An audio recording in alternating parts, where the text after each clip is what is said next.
You ask Tiger to solve. This deals with linear equations with one unknown. The final result is n equals 128/5. Let's solve it step by step.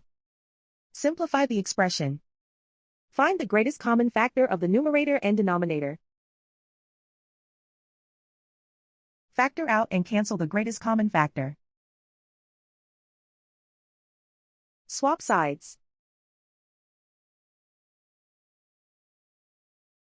Isolate the n. Multiply both sides by 8. Group like terms. Multiply the coefficients. Simplify the fraction. Multiply the fractions. Simplify the arithmetic.